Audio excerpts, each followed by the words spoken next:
네, 마지막 주제는 이제 가장 여러분들이 어떻게 보면은 관심을 가지고 있고 또 여러분들이 가장 많이 가입하고 있고 또 여러분들의 미래에 가장 영향을 많이 미칠 국민연금입니다. 근데 저는 굉장히 개인적으로 국민연금이 정말로 저는 제가 현재 국민연금 홍보 강사를 해서가 아니고 정말 국민연금이 너무나 고마워.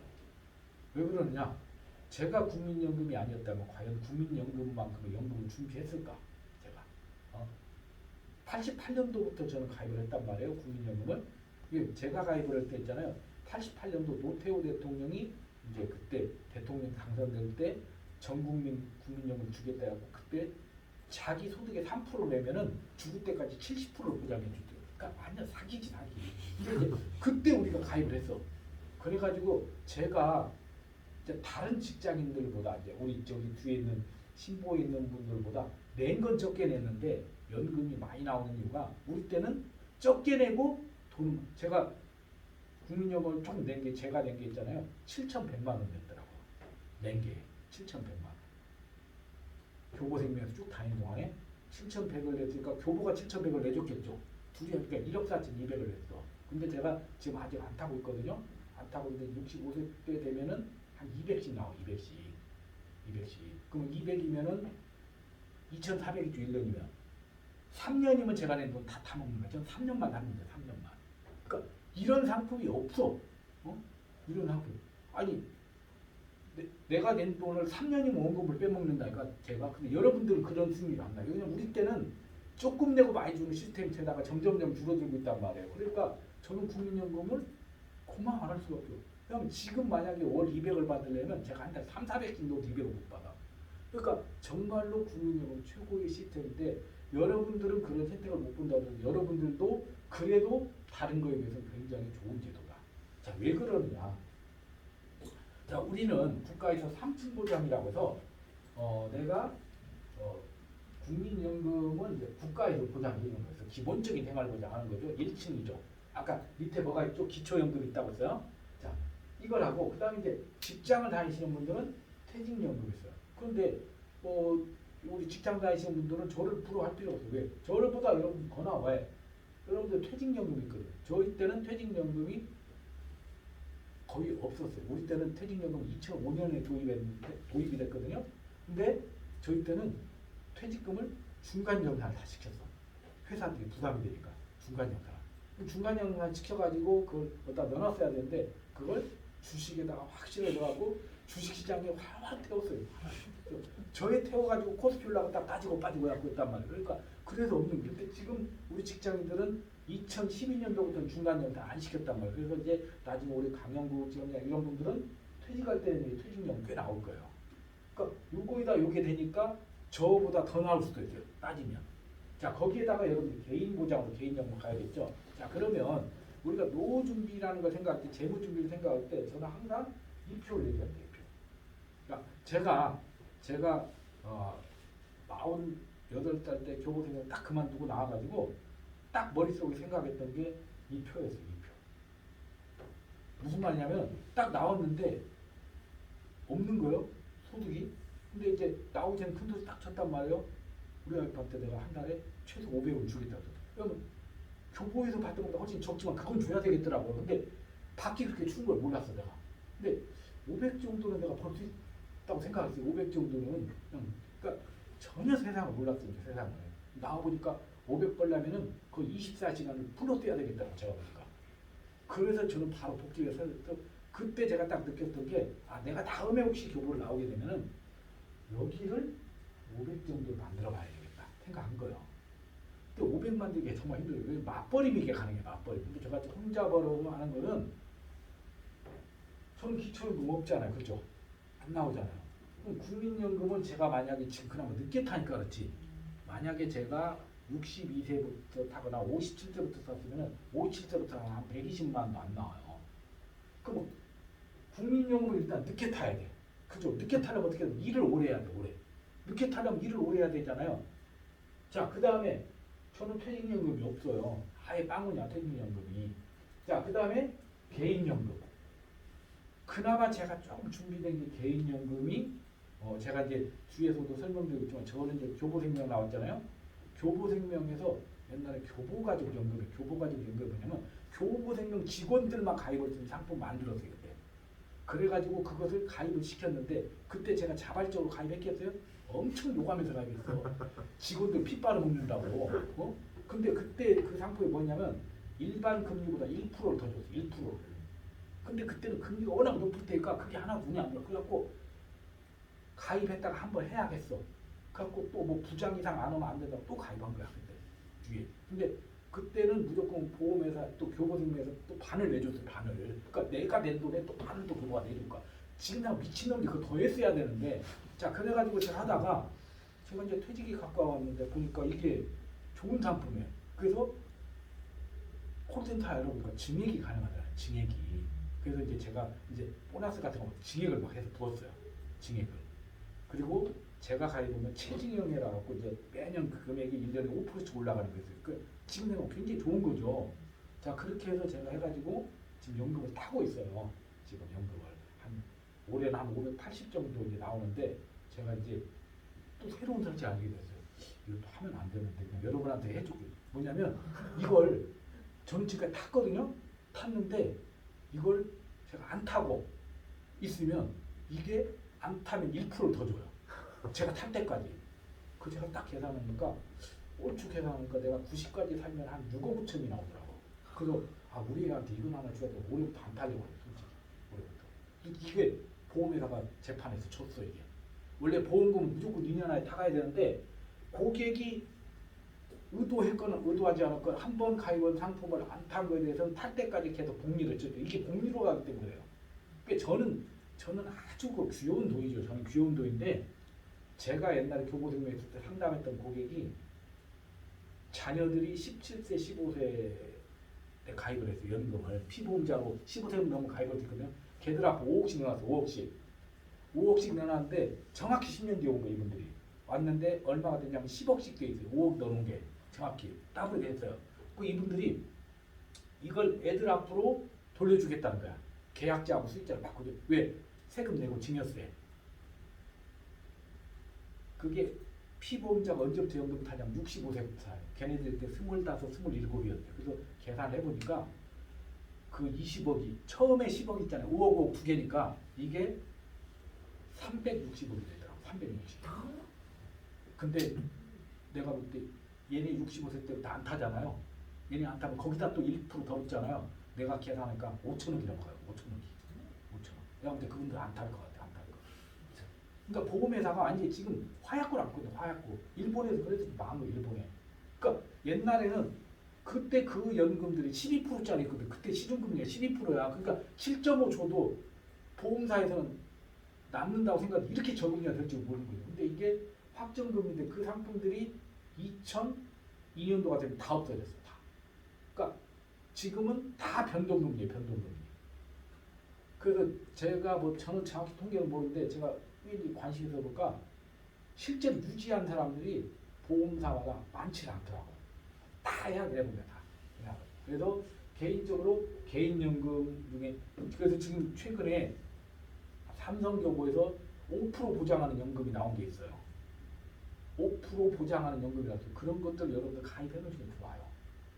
여러분 지금 금리가 잠깐 오르고 있지만 그거는 죽을 때까지 5% 보장해 주는 거거든요. 지금 보험사들이 또 자기 힘드니까 우선 팔아놓는 거야. 그러면 여러분이 뭐 교보 삼성이 망할 거 걱정하면 가입을 못하지만 제가 볼 때 교보 삼성 정도 안 망할 거예요. 그래서 가입을 해주시는 거 괜찮다. 그래서 개인연금으로 해서 이것을 만드는 것이 굉장히 그래서 가장 중요한 건 뭐냐면 내가 이걸 먼저 얼마를 만들 건가를 결정해. 얼마를 만들 건가는 뭐냐면 내가 생각하는 수준이 있잖아요. 난 생활비 얼마 정도 있어야 되겠다. 생각을 하면은 그걸 계산하는데 여러분들은 최소 10%는 기초연금 해결이 될 거다. 이제는. 저는 이걸 계산 안 했지만 여러분들이 이게 된다고 봐도 돼요. 그러니까 기본이 최소 몇십만 원 깔려있다고 보면 돼요. 그리고 이거하고 이런 것들을 합쳐서 준비를 하면 제가 봤을 때 그냥 뒤에 있는 우리 팀장님 같은 경우 맞벌이이기 때문에 두 분이 그냥 신용보증 60세까지만 다니면은 부채만 없으면 제가 볼 때 저분들 노후 준비 끝나 있는 거죠. 제가 볼 때는. 생활비로 제가 볼 때는. 그러니까 둘이 서로 격려만 하면 돼. 서로 안 싸우면서 서로 그냥 싸움 해주고 그냥 이혼 안 하면 이혼하는 순간 이게 다 깨지는 거야. 이혼하는 순간. 그러니까 이게 굉장히 중요한 거죠. 그러니까 저도 옛날에 직장을 다닐 때 되게 이제 직장인들이 이렇게 좀 사내 커플에 대한 거부감들이 많아요.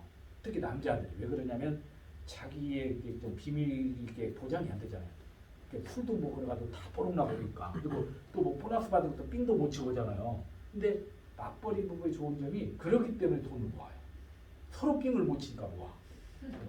근데 저렇게 같은 회사를 다니면 괜찮은데 다른 회사를 다니는 맞벌이들은 제가 볼 때 안 되더라고. 서로 숨겨 서로. 서로 숨기고 서로 믿고 서로 써버려 서로. 그래서 제가 옛날에 정부 다닐 때 어떤 부부를 상담하는데 부부가 따로따로 왔어요. 근데 우리한테 오면 이제 저희가 정보를 공개 안 하고 있는데 이제 원래 월급쟁이들이 잘 안 와요. 예, 비슷하게 안 오는데 이제 시아버지가 부자야. 그 시아버지가 돌아가시면서 상속 문제 때문에 아들이 먼저 왔어요. 아들이 왔는데 아들이 와서 보니까 아들이 빚이 많더라고. 주식에서 말아먹어가지고. 그런데 얘가 신용대출 되게 비싼 걸 쓰고 있어요. 막 저축은행도 쓰고 있고. 그래서 얘가 하는 얘기가 자기는 금리를 아버지가 얼마를 줄지 모른다는데 형하고 나눠주기 때문에 그 상속을 받으면 뭐 부동산이 갖고 자기가 대출 이자를 갖고 싶은데 그걸 상담을 해줬거든요. 한 달 뒤에 어떤 여자가 왔어요. 우리는 부부인지 모르잖아요. 당연히 내가 뭐 같이 안 왔으니까. 근데 얘기를 듣고 상속받는 내용이 똑같아. 근데 이 여자분의 고민이 뭐냐? 자기가 지금 은행에 돈을 넣었는데 너무 이자가 싸다는 거야. 이걸 조금이라도 1% 더 바꿨을 때 제가 딱 생각할까? 남편하고 금리 차이가 5%가 넘더라. 무슨 말이냐면 남편 주는 순간 이게 다 해결되는 거야. 무슨 말인지 이해되죠? 그러니까 같은 부분인데도 부인은 1% 이자를 더 받으려고 노력하고 남편은 훨씬 비싼 이자를 쓰면서 은행에다 미친 짓 하고 있는 거야. 근데 둘이 공유했으면 끝나는 거잖아요.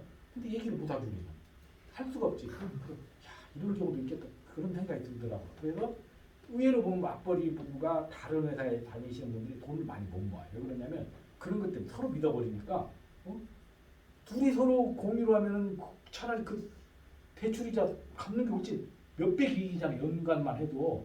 근데 그것이 안 되더라고요. 그래서 이것을 활용하는 것이 굉장히 중요하다. 자, 그러면 평생 월급 포트폴리오를 만드는 게 가장 중요하다. 자, 그러면 국민연금의 장점은 뭐냐? 제가 봤을 때 일단은 국가가 보장합니다. 그래서 간혹가다 국민연금이 망할 걸 걱정하시는 젊은 친구들이 있어요. 제가 볼 때 그러면은 본인이 숨 쉬는 것도 걱정해야 돼요. 국민연금이 망할 것이라는 걱정을 할 필요가 없어요. 어차피 그냥 그거 걱정. 그다음 요즘 또 막 잠깐 또 핵전쟁 걱정하시는 분들 많더라고요. 그냥 그런 것은 우리가 걱정할 문제가 아니에요. 푸틴이 누를지 말지 그거 어떻게 국가 징계서 어떻게 살아고 그냥 그런 건 그냥 신경 안 쓰는 거예요. 그런 거. 자 그러면 국가가 보장을 해주고 당연히 평생 지급되죠. 국민연금에서 제일 안 좋은 케이스는 뭐예요? 받자마자 죽는 거예요. 받자마자. 제일 안 좋은. 오늘 받고 그냥 죽는 게 오늘 받고. 국민연금은 더 이상 보장 지급이라는 게 없거든요. 자, 그 다음에 물가 상승률을 반영해요. 제가 이렇게 더 받게 된 것도 제가 처음에 몇 년 전에 했을 때는 원래 제 기초 국민연금 예상액이 62세 때 150만 원이 안 됐는데 62세 때 딱 한 160 몇만 원 올라 있더라고요. 그래서 물어보니까 그게 물가 상승률로 올라간다는 거야. 근데 여러분들도 지금 국민연금 사이트에 들어가면 여러분 예상금이 나오잖아요. 그게 계속 해마다 바뀌어요. 숫자가 올라가 물가 상승. 그러니까 그게 픽스된 게 아니라는 걸 알고 계시면 돼요. 자, 그 다음에 또 소득제복 이게 이제 뭐냐면 국민연금은 적게 낸 사람이 많이 받고 많이 낸 사람 적게 받아요.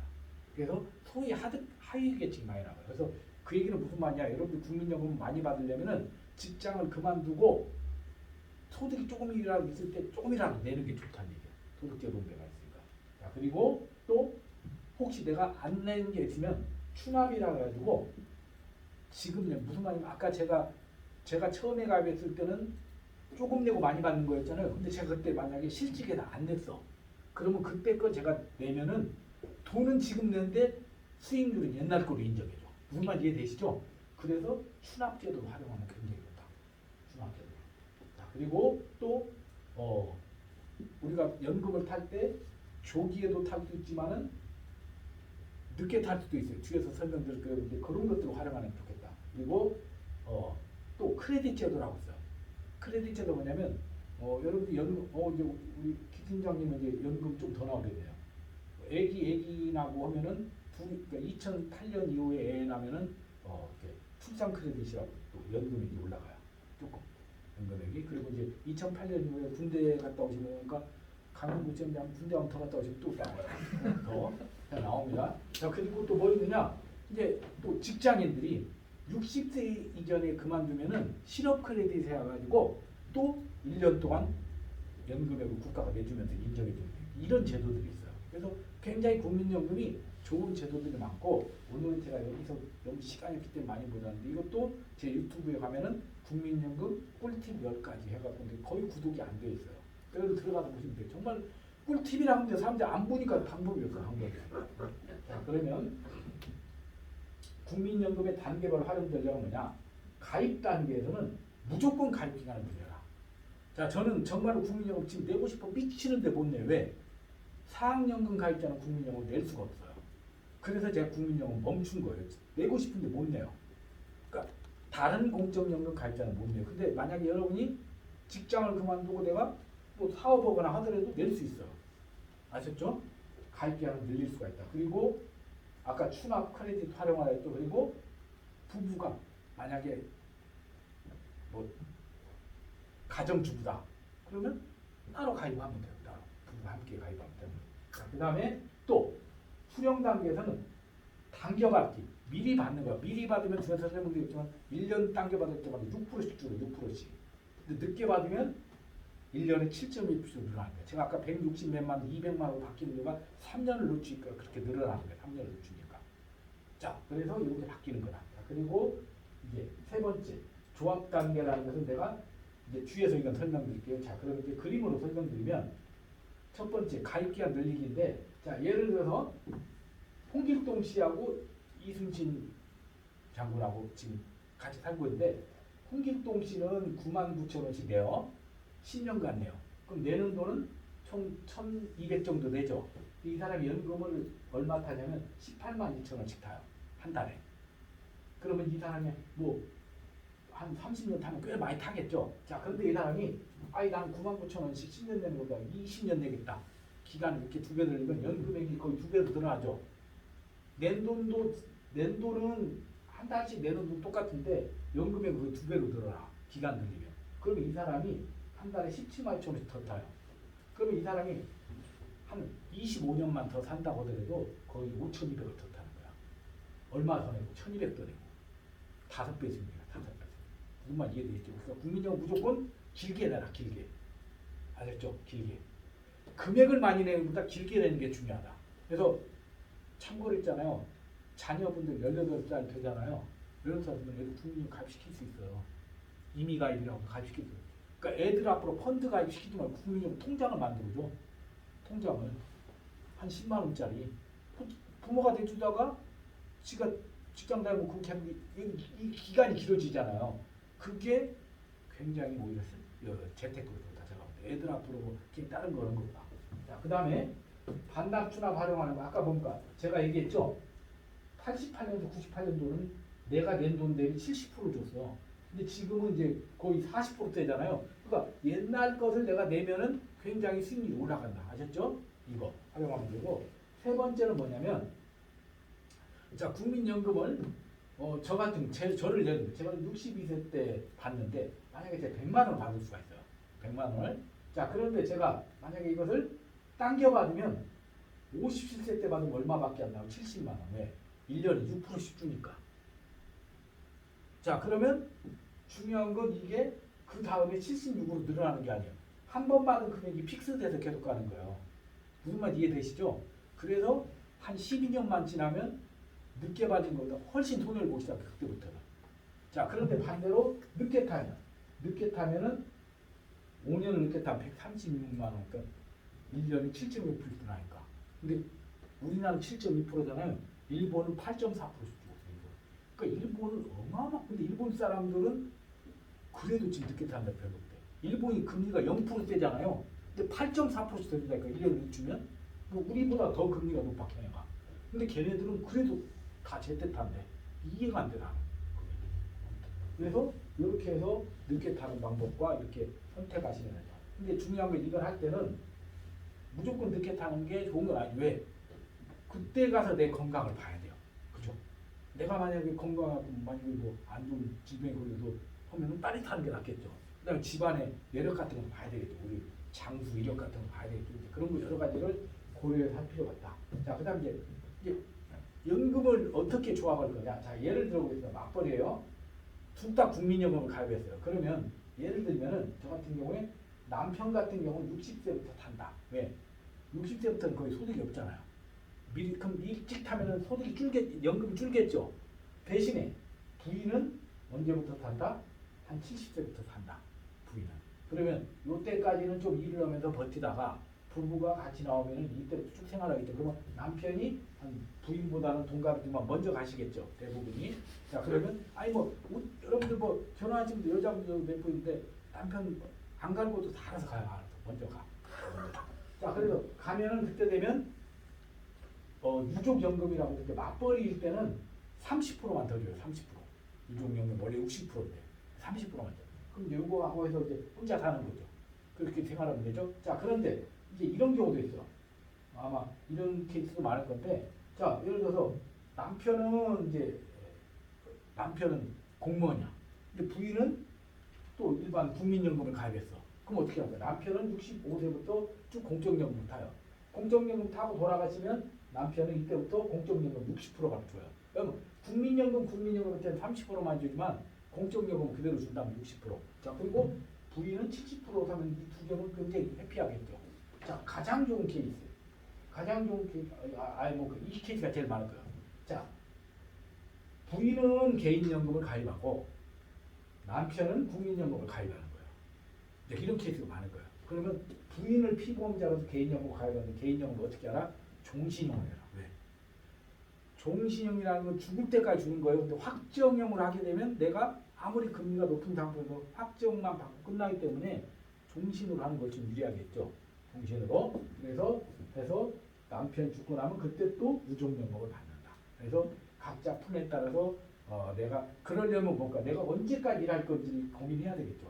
일을 내가 하는 기간이 길어야 이거 늦게 탈 수 있는 거죠. 소득이 있어야. 이렇게 설계를 할 수가 있다. 자, 그 다음 이제 두 번째 주제 퇴직연금, 마지막 주제 개인연금하고 마치도록 하겠습니다. 자, 퇴직연금은 지금 우리 직장인들이 가입하고 있는 거예요. 근데 퇴직연금 우리나라가 2005년 12월에 도입되었어요. 저도 이제 가입이 됐죠. 자, 그런데 2012년도부터 신설사업장 무조건 퇴직연금 가입하도록 바꾸면서 그러다가 이제 작년에 이제 올해부터 무조건 퇴직연금 무조건 근로자 한 명만 있어도 가입을 시켜야 돼요. 그러니까 이제 전국민 퇴직연금 시대가 있고 더 중요한 건 자영업자도 가입을 할 수가 있어요. 자영업자도 퇴직연금을 가입할 수가 있어요. 자, 그러면 퇴직연금은 크게 세 가지가 요구가 있어요. DB형, DC형, IRP가 있어요. 자, 그래서 DB형이라는 건 뭐냐면 회사가 책임을 지는 거예요. 퇴직금을. 그래서 내가 직장인은 그냥 자기 연봉의 12분의 1을 퇴직금으로 내요. 매년 자기 연봉이 1억이면 한 833만 원 내는 거예요. 그럼 그걸 내서 신용보증기금에서 본인 계좌에 DB 계좌에 내서 퇴직금이 이 사람 퇴직할 때 되면은 회사가 알아서 수익이 나거나 안 나고 보장을 해줘야 돼. 이게 DB형이야. 그래서 대개 이게 대기업에 가입한 사람들이 퇴직할 때 퇴직 일시금이나 연금으로 받는데 저는 절대 일시금 받지 말고 연금으로 받기를 추천한다. DB형. 자, 그 다음에 DC형은 뭐냐? 내가 주식이나 내가 비트코인 잘 투자할 수 있으면 나한테 주면 좋겠다 해갖고 내가 알아서 투자 관리하는 게 DC형. 그러면 원금 손해보는 건 내가 다 손해볼 수 있어요. 그러니까 내가 수익률을 잘 할 수 있으면 DC형을 하는 거고 수익률을 잘 관리할 수 있으면 DB형을 하는데 개인적으로 저는 DC형보다는 우리나라에서 DB형이 안전하다고 봐요. 왜? 회사는 알아서 책임을 질 수 있지만 개인은 전부 다 말아먹을 수가 있거든요. 그래서 DC형은 이제 본인이 선택할 수가, DB형이나 DC형 선택할 수 있어요. 두 가지 병행할 수도 있어요. 자, 그리고 이제 IRP라고 해서 이거 인디비주얼 리타이어먼트 펜션이라고 해서 내가 이제 개인 퇴직 계좌라고 해요. 개인 퇴직 계좌. 그러니까 직장인이나 개인이 그냥 본인이 자기 연금을 더 받기 위해서 하는 거예요. 그럼 사람들이 아까 제가 말했죠. 사람들의 우선 관심에 연금에 관심도가 높다 낮다? 낮다. 그럼 그 사람들 연금을 가입시키려면 국가에서 어떻게 해야 되겠어요? 세금을 면제해 줘야 되겠죠. 세공제를 해주는 거야. 얼마? 연간 1,800만 원까지 낼 수가 있고 그리고 세액공제를 얼마까지? 700만 원까지 해줘. 연금 저축은 400만 원밖에 안 해주는데 세액공제 700 해주는데 이것도 50세 이상은 나이 들으니까 얼마 안 남았다고 해서 2022년까지 900만 원 연장인데 제가 볼 때 아마 올해 끝나가는데 또 이거 연장할 것 같은 느낌이 들어요. 아직 확정은 안 됐어요. 그래서 50세 이상은 900만 원까지 200을 더 연장해 주는 거예요. 200을. 자, 그래서 하는데 이 세액공제를 하는 것이 뭐냐면 이제 제가 DB형과 DC형을 비교하면은 왜 DB형이 좋냐면요.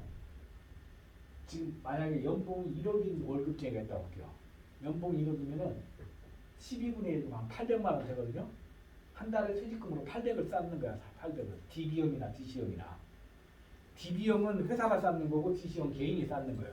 쌓는데 중요한 건 대부분 물론 약간 요즘 이렇게까지 뛰지 않지만 임금 상승률이 만약에 4%씩만 뛴다 하더라도 4%씩만 뛴다 하더라도 이 사람이 지금 퇴직하는 게 한 20년 있다 퇴직하게 되면은 800이 아니라 1685가 돼요. 이게. 왜냐면 직장인들은 승진이라는 게 있어서 연봉이 올라가잖아요. 그리고 또 물가가 올라가잖아요. 그러면 여기에서 이 마지막 해 퇴직금에 곱하기 근속연수 때려서 퇴직금이 나오거든요. 그러니까 이것은 3억 3,700이 되는 거야. 여기는. 근데 여기는 4%씩 올라가지만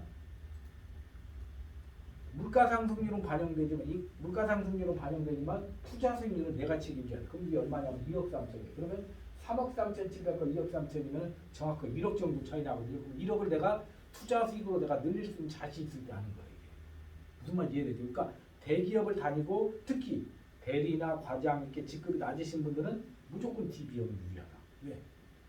마지막 급여를 갖고 곱하기 20년을 근속연수를 뗀다면 DB형은. 근데 DC형은 계속해서 누적된 것을 합산해서 퇴직소득을 계산하기 때문에 급여가 올라갈 가능성이 높고 대기업이 가지고 내가 직급이 올라갈 가능성이 높다면 DB형이 훨씬 유리하다.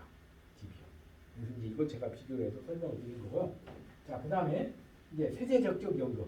세제적격 연금이라는 건 뭐냐면 우리가 이제 세금을 그러니까 세액공제를 받는 대신에 내가 뭔가 연금을 타는 게 있어요. 나중에. 자, 그게 은행에 가입하는 것은 연금저축신탁, 펀드회사에 가입하는 건 연금저축펀드, 그 다음에 보험회사에 가는 연금저축보험인데 각각의 상품의 장단점인데 연금이라는 것은 여러분들이 가입을 하고 언제 타는 거예요? 60세 넘어서 좀 타는 거잖아요. 그러면 여러분들이 제일 신경 쓰는 게 뭐예요? 최소 원금은 보장돼야 되잖아요. 근데 연금저축신탁, 연금저축펀드는 원금이 보장이 안 돼요. 무슨 말이냐면 손실 나면 본인이 다 그 리스크를 갖고 가야 돼. 근데 보험사는 원금이 보장이 돼. 그럼 이것만 놓고 보면 보험사 훨씬 좋은데, 그리고 여기는 또 펀드는 예금자 보호도 안 돼요. 5천만 원까지 예금자 보호도 안 돼요. 그런데 보험사의 좋은 점은 뭐냐면 제가 볼 때 바로 이거예요. 보험사와 연금이 종신형이 있어요. 다른 그 연금저축신탁이나 연금저축펀드는 쉽게 말해서 확정형밖에 없어요. 그러니까 장수시대에 내가 오래 살아도 혜택을 못 본다는 거예요. 그래서 보험사 상품으로 하는 게 좋은데 그냥 제가 팁을 드리면 어떻게 하면 좋으냐. 제일 좋은 것은 가입을 할 때는 연금저축신탁이나 연금저축펀드를 하고 연금을 탈 때에 대해서 이쪽으로 바꾸면 돼요. 이게 그냥 지금 이견이 되거든요. 같은 상품은. 그러면 왜 그러냐. 참고로 보험사가 사업비를 많이 떼요. 그러면 내가 10만 원 내면은 10만 원이면 보험사는 수수료를 많이 떼요. 여러분들이 백화점에서 물건 사는 거하고 남대문에서 물건 사는 거하고 어떤 게 수수료를 많이 떼요? 백화점이 많이 떼죠? 그런데 AS를 받기는 뭐가 좋아요? 백화점이 좋죠? 그런 건 똑같아요. 그래서 우리가 같은 연금저축 가입할 때는 여러분들이 수익률을 올리려면 이런 쪽에 가입해서 올렸다가 탈 때쯤 되면 내가 오래 타야 되잖아. 그때 타기 전에 보험사로 계좌를 이전해서 유지하는 방법이 가장 저는 효율적인 방법이 아닐까. 제가 보험사 떠났기 때문에 이런 얘기를 할 수 있는 거예요. 다른 분도 이런 얘기 안 해요. 큰일 나요. 자, 그 다음에 이제 절세삼총사. 연금으로 세금을 절세하는 상품이 세 가지가 있어요. 연금 저축이라는 거 아까 설명드렸어요. 조금 전에 앞에서 설명했던 거. 그 다음에 IRP라고 조금 전에 설명드렸죠. 근데 IRP는 가장 문제점은 중도 인출이 안 돼요. 그러니까 내가 연금으로 타기 전에 중도 인출이 안 되기 때문에 해지를 하기 전에는 내가 중간에 얼마씩 뺄 수가 없어. 통계학적으로. 그러니까 IRP를 가입할 때는 신중하게 해야 돼. 신중하게. 자, 그리고 ISA라고 요즘 새로 나온 또 강력한 또 핵무기 같은 그 금융상품이 생겼어요. 그래서 내년도부터 원래 금융투자과세라고 생겼는데 지금 윤석열 정부 들어서 이걸 또 2월 한다는 얘기가 있는데 아직 확정 안 됐어요. 그래서 뭐냐면 이제는 주식에서 이익 보면 거기에도 세금 때리겠다는 거예요. 이제는 모두 그냥 돈 버는 건 다 세금 때리겠다는 거야. 그래서 사람들이 이제 주식을 안 하려고 하잖아. 그래서 요 ISA라는 이 바구니에 넣어놓고 네가 투자한 거에 대해서 세금을 9.9%만 태겠다. 이 계좌가 나온 거. 그래서 요것도 여러분들 여유 자금이 있으면 1년에 2천까지 가입할 수 있거든요. 그래서 요것도 제가 30분짜리 동영상 올려놓은 게 있어요. 그래서 요걸 활용해서 절세 상품 활용하시는 것도 하나의 방법이 될 수가 있다. 자, 그 다음에 이제 아까 연금저축을 가입하면 세액공제를 받는다고 했잖아요. 세액공제를 받는데 연봉에 따라서 세액공제액이 달라져요. 그래서 연봉이 5,500만 원 이하인 사람은 최대 900만 원까지 받으면 148만 5천 원 돌려주는 거예요. 굉장히 큰 거 이게. 이만큼 매년 돌려받으니까 세금을. 그러니까 내가 나중에 연금을 탈 때 세금은 내지만 이만큼 돌려받으니까 급여소득자는 당연히 하는 게 유리하죠. 저도 지금 옛날에 교보할 때 가입했던 걸 유지해서 하는데 지금은 이제 제가 연금을 타니까 연금 소득세를 내고 있어요. 거꾸로 이제. 근데 공제 받은 것보다 내는 세금이 훨씬 적죠. 한 4%대 내니까. 공제는 10몇 프로 받았어요. 자, 그리고 아까 말씀드린 것처럼 50세 이상일 때는 더 이렇게 아까 900까지 한다고 했죠? 올해까지. 그러니까 올해 말까지 12월 31일까지만 가입하면 혜택을 볼 수 있는 거예요. 그러니까 직장인들한테 이걸 활용하시면 좋을 것 같고요. 이제 연금저축 세액공제는 우리가 이렇게 기억했어요. 이 그림으로. 무슨 말이냐면 연금저축을 최대 1,800까지 가입을 1,800은 가입할 수 있는 거지 1,800을 세액공제 안 해줘요. 얼마까지 해준다? 최대 900만 원. 900만 원까지 해주는데 연금저축으로는 400만 원밖에 안 해줘요. 뭘로 900까지 해주는 거? IRP 포함해서. 그러면 내가 만약에 연금저축 최대 900을 받으려면 900은 누가만 900 받는다고 했죠? 50세 이상. 50세가 안 된 사람은 700까지. 700까지 받으려면 연금저축으로 400, 나머지 300은 IRP 해야 돼요. 아셨죠? 그렇게 해서 계좌를 관리하시면 된다. 자, 그 다음에 이제 여러분이 연금을 탈 때, 아까 제가 개인연금에 대해서 말씀드렸죠?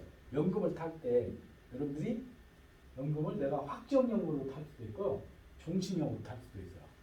그래서 연금은 타기 전까지는 여러분이 타는 방법을 결정을 그때까지 미룰 수가 있어요.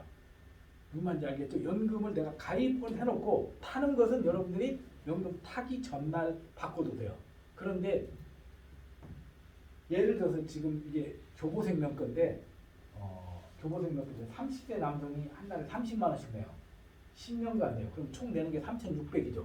그 다음 내는 게. 그리고 60세부터 연금을 개시하는 걸로 개시를 해보면은 이 사람이 종신용을 하면은 232만 원씩 나오고 한 달에 한 20만 원꼴 나오죠. 좀 못 나오죠.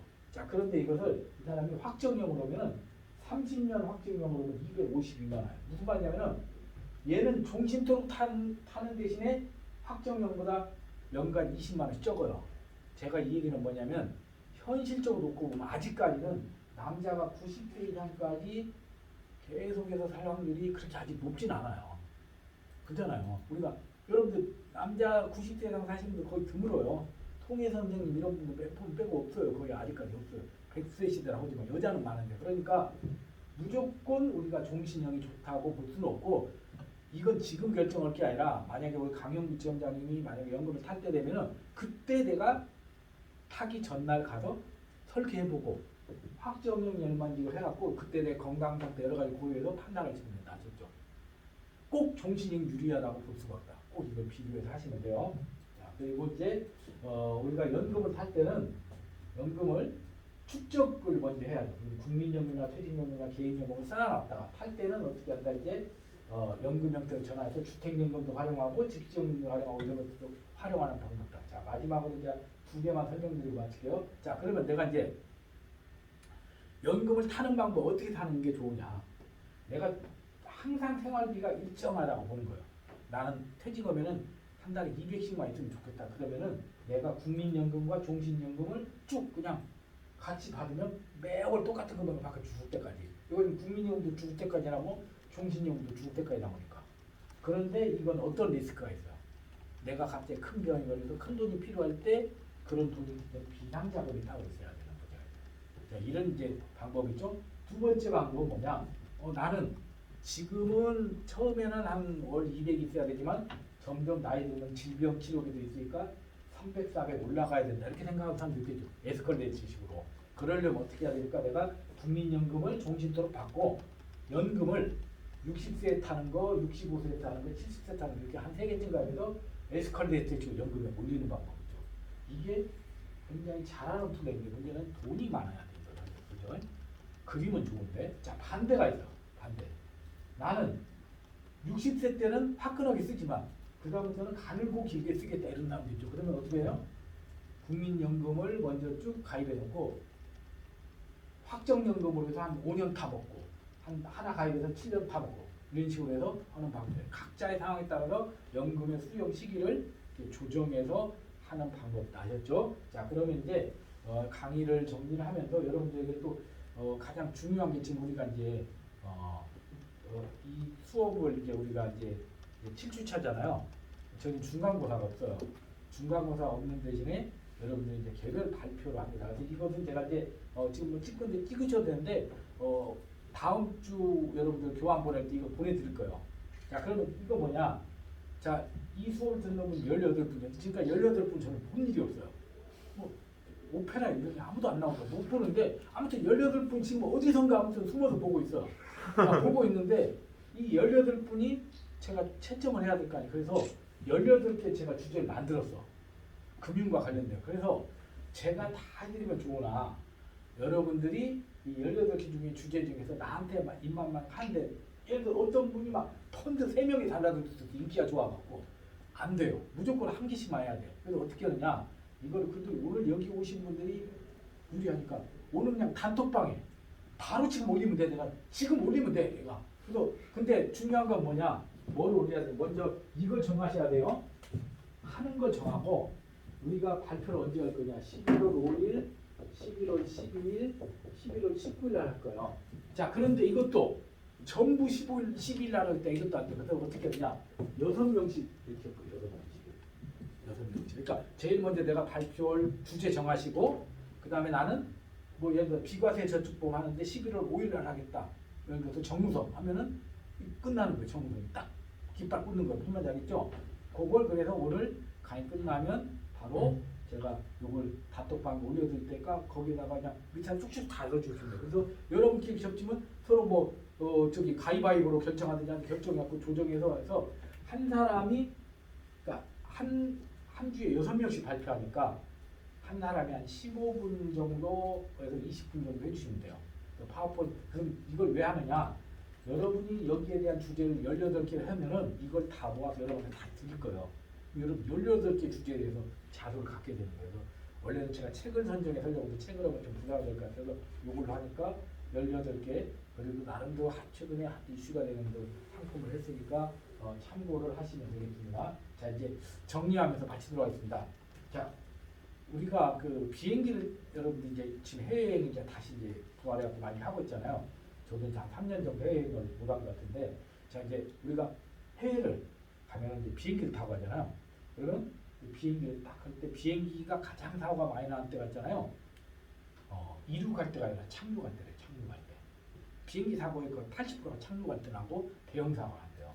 착륙을 할 때 그래서 우리가 연착륙이라는 얘기 많이 들어봤죠. 서서히 떨어지는 거. 그런데 저는 은퇴 준비가 바로 연착륙이라고 해요. 이게 활주로예요. 여러분들 60세나 60세 은퇴를 하잖아요. 이렇게 떨어지는 거하고 이렇게 떨어지면 틀리겠죠. 자 그런데 여러분 직장을 다닐 때는 이렇게 고봉이 떠 있어요. 소득도 높고 자산도 높아요. 건강도 좋아요. 그런데 여러분이 노후 준비를 안 하고 있으면은 이렇게 떨어져야 되는데 잘못하면은 이렇게 급방해서 떨어질 수가 있어요. 이렇게 급방해서 떨어지면 문제는 다칠 수도 있지만 문제는 이 삶의 질이 급격히 떨어지게 되겠죠.